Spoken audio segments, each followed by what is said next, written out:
অবৈধ বা আনঅফিসিয়াল ফোনের নেটওয়ার্ক বিচ্ছিন্ন নিয়ে যতগুলো প্রশ্ন আপনাদের মনে আছে সব প্রশ্নের আজকে আমি এই ভিডিওতে অ্যান্সার দিব। আমি শিহাব, আপনারা দেখেন শিহাব টেক টিভি। চলেন শুরু করা যাক।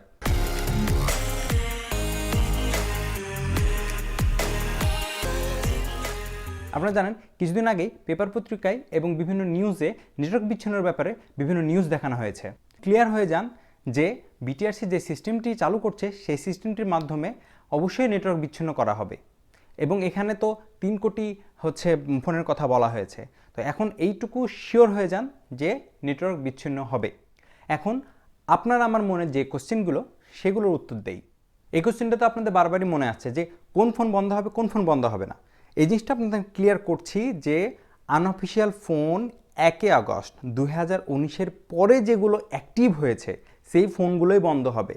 তার মানে 1 আগস্ট মানে 12টা থেকে, বুঝছেন, 12টা থেকে যে ফোনগুলো অ্যাক্টিভ হয়েছে আনঅফিসিয়াল ফোন, সেই ফোনগুলোর নেটওয়ার্ক বিচ্ছিন্ন হবে।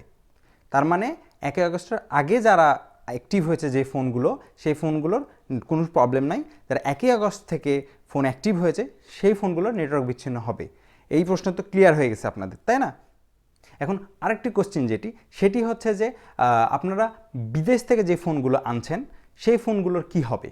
আপনারা নিজে তো দেখতেই পেলেন, ঠিক আছে? ওখানে বলা হচ্ছে কি, আপনাদের যদি বিদেশ থেকে আনার প্রপার কাগজপত্র থাকে, আমি আবার বলছি 1 আগস্টের পর থেকে, মানে 1 আগস্ট 2019-এর পর থেকে যে ফোনগুলো বিদেশ থেকে আসছে সেই ফোনগুলোরও নেটওয়ার্ক বিচ্ছিন্ন হবে, কিন্তু সেগুলো প্রপার কাগজপত্র থাকলে আপনার রেজিস্ট্রেশনের আওতায় আসতে পারবেন। এখন এই প্রশ্নটা ক্লিয়ার হলো। এখন আরেকটি প্রশ্ন আছে যে আমি তো ভাই জানি না যে 1 আগস্টের পরে এই সব ফোন কিনলে ঝামেলা হবে, তো সেজন্য আমি তো ভাই কিনে ফেলছি, এখন আমার কি হবে?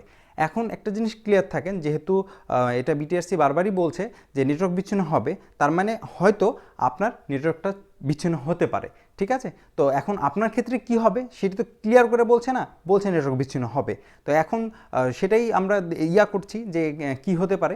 তারপরেও এটাই বিটিআরসির নোটিশ অনুযায়ী এটাই বোঝা যাচ্ছে যে 1 আগস্টের পরে যে আনঅফিসিয়াল ফোনগুলো অ্যাক্টিভ হয়েছে সেগুলো নেটওয়ার্ক বিচ্ছিন্ন হবে। সেই অনুযায়ী আপনি যদি 1 আগস্টের পরে আপনি ফোনটা অ্যাক্টিভ করেছেন, মানে কিনেছেন বাজার থেকে, তো সেটা যদি আনঅফিসিয়াল হয়ে থাকে অবশ্যই নেটওয়ার্ক যাচ্ছে, ঠিক আছে? এবং যারা বাইরে থেকে আনছেন তারা বৈধ কাগজপত্র থাকলে তারা রেজিস্ট্রেশন করতে পারবেন।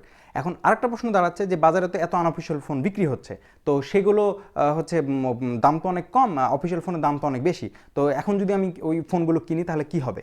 তো এখন বিষয় হচ্ছে যে আমি তো এই বিষয়ে কিছুই বলবো না আপনাদের যে আপনি ওই ফোনটা কিনবেন কি কিনবেন না, ঠিক আছে?